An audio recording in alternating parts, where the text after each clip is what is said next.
জ্যোতিষ ভাই বোনেদের প্রথম বলবো, নিজেদের একটু অন্যকে জ্যোতিষী বানাবার আগে, অন্যকে অ্যাস্ট্রোলজি শেখাবার আগে, অন্যের ভবিষ্যৎ নিয়ে চিন্তা করার আগে নিজের ওপর আগে কনফিডেন্ট হও। নিজে জানো, যদি তোমরা জ্যোতিষটাকে খুব ভালো করে জানো, তোমরা যদি তোমার ভাগ্যটা জানো, তাহলে 8টা আঙুলে 8টা আংটি তোমাদের পড়ে থাকার কি দরকার?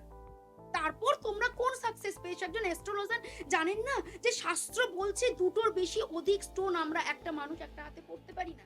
এটা শাস্ত্রের কথা, দুর্বাশ্রীর কথা না।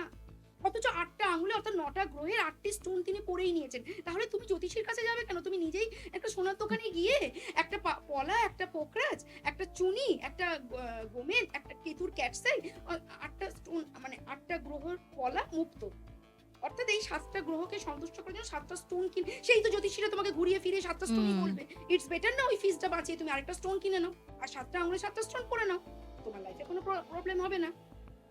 অথচ আমি দেখছি একজন অটোওয়ালা অটো চালাচ্ছে 6টা স্টোন। তাহলে অটো কেন চালাচ্ছে ভাই 6টা স্টোন পরে? একটা স্টোন না পড়লেও অটো চালাতো। আমি দুর্বাশ্রী, নিজেকে দুর্বাশ্রী করার জন্য মাত্র একটা স্টোন পরে আছি। এখন আমি জানি কোন সময় আমি কি, যেমন একটা, তুমি কি জন্ম থেকে আজ অব্দি একটাই ডক্টরের কাছে গেছো?